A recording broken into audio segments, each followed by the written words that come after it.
Hi guys, today we're going to be talking with Derrick Grace. Derrick Grace is the #1 selling author on Amazon, a motivational speaker, and a self-taught homeschool educator for his children. How are you doing today? I'm good, Ian. I'm good. So can you tell us a little bit about the work you do? Yeah, like you said, I'm a homeschool instructor. I've been doing that for roughly 2 years now. Working on book number 3, but my second book, like I said, did go #1 on Amazon. Outside of that, I do speaking engagements as well, private entities, colleges, universities, things of that nature, just going around sharing my perspective, how I started, and my thoughts on, I started a movement called Unlearn and Relearn, and that's pretty much just us getting our own individual perspective on the world around us. There's a lot of people that's living with traditions and conditions, and a lot of them don't even know why they do what they do. So I'm real big on logic, so that's one of the biggest things I focus on with self-love, self-reliance, self-education, and self-awareness. Okay, and where does your passion stem from?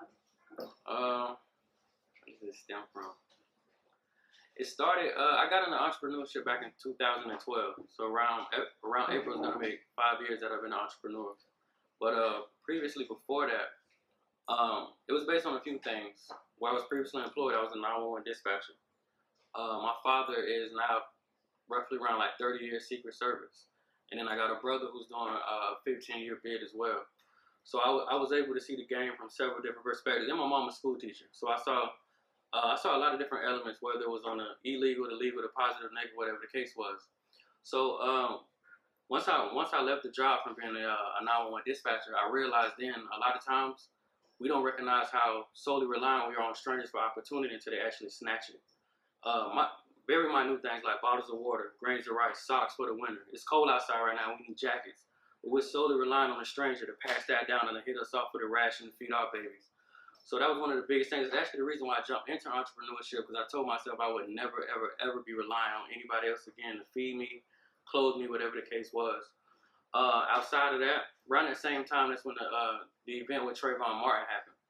And just like I said, just being exposed to several different worlds from my upbringing, my family, my brother, XYZ, I just felt, not even just myself, but I feel like all men have a responsibility to double back and do what they can to better the generation coming behind them. Otherwise, my biggest thing, I believe there's no evolution in raising another youth. So if we all dying out the same way our grandparents came in, then, we're just taking up space at that point. So what and who inspires you? Who inspired me? I would definitely say my father. I would definitely say my brother. Next year makes 10 years he's been gone, but he still inspires me to this day.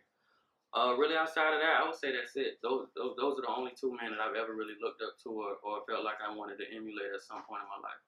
So how did they feel about your life choices, the tattoos on your face, leaving law enforcement?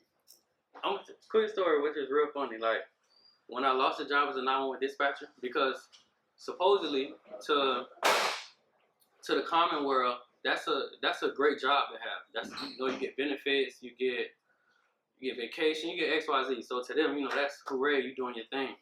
So when I actually left that, and I told, because I started a shirt business in 2012. That was my when I transitioned, that was my idea. So you can only imagine when you go from making a $32,000 salary and people thinking that's awesome, and you tell them like, yeah, I'm gonna sell shirts for a living. You got 2 babies, 2 cars, a house, all these things you've acquired with a salary. Absolutely nobody was going for it. I had like one cousin I was like, yeah, do it. The rest of them was like, nah, that's not gonna work. You're tripping. Get a job and focus on this. But I've always been a person like, if I'm gonna do it, I'm all in. I don't believe in plan B's. I'm plan A all the way. A gonna work, and that's the only choice we got. So that's what really initiated the facial tattoos. I had a couple. I have, even back then, I had my neck. I got my neck all the way down to my feet done, but I never hit the face for that purpose. I'm like, I got to get a job elsewhere or the current job I had. So I was dealing with 3 issues at that point. I'm a huge procrastinator, even still to this day. If you tell me to do something, you give me 6 months. At 5 months and 20 days, I'm gonna go knock it out. I'm gonna wait till the last 10 days. I'm gonna get busy. I'm gonna cram. I'm gonna knock it out.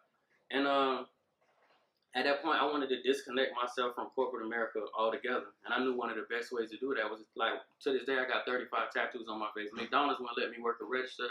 They probably wouldn't let me clean their bathrooms, because I scared somebody's child coming in there at the wrong time of night. So that was the biggest reason behind the facial tattoos. I just wanted to 100% disconnect. And again, with the procrastination, I'm one of the people, and I'm sure a lot of people can agree, a lot of us, we work very well under pressure.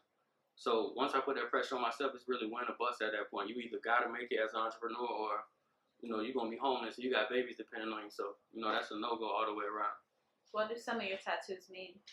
The ABC stands for adversity builds character. I think it's way too many people that actually know the obstacle in front of them, but they don't really have the heart or the intangible, so they try to duck it. They try to go around it. I'm a firm believer you got to go through it, and you go through it, and you're going to grow through it. I believe in wins, but I don't believe in losses. The only L's we take a lesson. So we're going to learn from absolutely everything we go through. So the ABC is for adversity builds character. I got the black fist over here with the African colors. That one is red, green, and black, but that one is self-explanatory. I got L4C on this side. That stands for limitations for cowards. And pretty much just a reminder that, to maximize your potential. And I say this all the time. I think everybody got gifts, purpose, talents, some type of superpower. But a lot of times, we don't maximize it. So they got these things called businesses and jobs that'll maximize it for you till you're 80 years old, and you don't fulfill your purpose here. And some I always like to remind people, between sleeping, eating, 7 hours in a building full of strangers, and travel, you almost had like 19 hours gone in a day. There is no way that we can logically think that we are our child's biggest influencer when he spent 7 hours with a total stranger a day, and we get him for maybe 4 if we're not busy doing homework or cooking. So those are like a few logical things I like to drop on people. Like, a lot of parents don't really understand that they're more of a guardian than an actual teacher or parent. You house them, you clothe them, but it's somebody else that give them all the game, all the wisdom. Or even outside of school, if you got a child that go to school 7 hours and then he go outside and play with his friends for 3 hours, you already at a disadvantage of 10 hours. They say he sleeps 7, 8. Now we're at 18. He got to eat. He got to do their homework for their curriculum.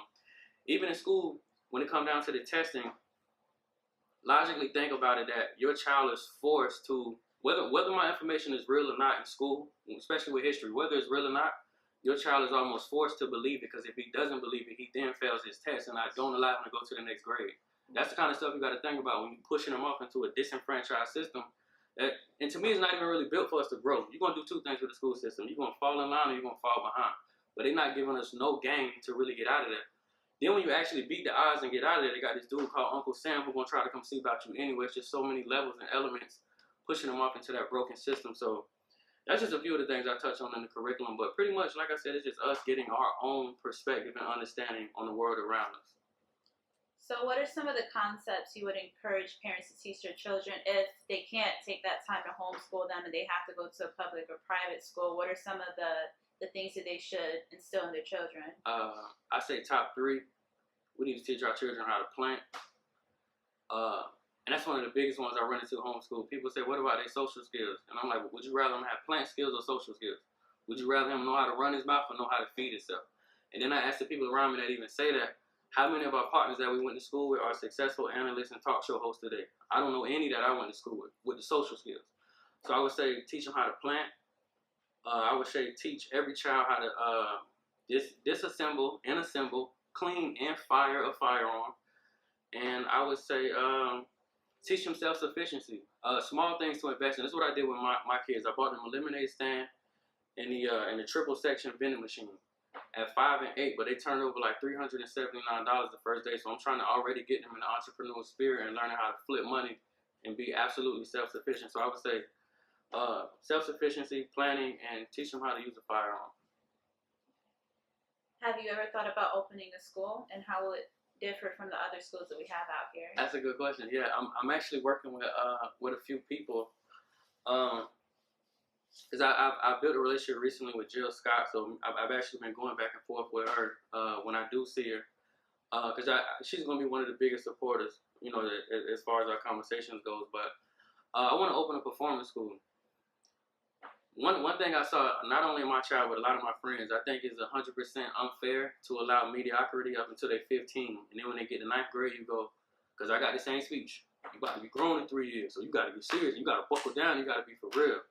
I want to open a performance school where we start triggering these children at 4 and 5. A lot of these kids know absolutely what they want to do, but we don't take them serious. We don't push them, and we pretty much allow them to float through the system until they hit 14 and 15, and then because they're about to be adults, then we want to get serious with them. So I would want to open up a school. I'm not gonna lie. I'm not sure on the age limit, but I think a lot of us got geniuses at home. We just don't force them to tap into it. So of course they conform, they fall back, they dilute their intellect, and then they end up just getting by. But we would definitely focus on what these children want to do at 5 rather than waiting until they're 15. Just like I mean the same thing with high school. I know when I was there, they got like college prep. I can't remember the other prep. It's like two. IB. Yeah, 2 or 3 levels you could take. I would be asking my child that at 5 rather than 15 when he's already been diluted by the things of the world, and then you wait to 15 and try to straighten him out and force him to be a man in 3 years. Okay. And do you have any advice on things that parents should limit their children having access to? Oh yeah. I don't let my children watch television at all. And I was just having this conversation. I know you've seen the girl that's 13. I was on Dr. Phil, right? Yeah. The fact that she got 5 million followers and is doing bookings and hosting, that is a sign right there that like we have to detach, especially our children who are impressionable. We have to detach them from television and things of that nature. Like if this is what we salute and this is what we honoring in 2017, then that's a problem. So my kids, we do have Fire Stick. They watch a lot of Martin, but as far as television, no, we don't mess with the TV at all.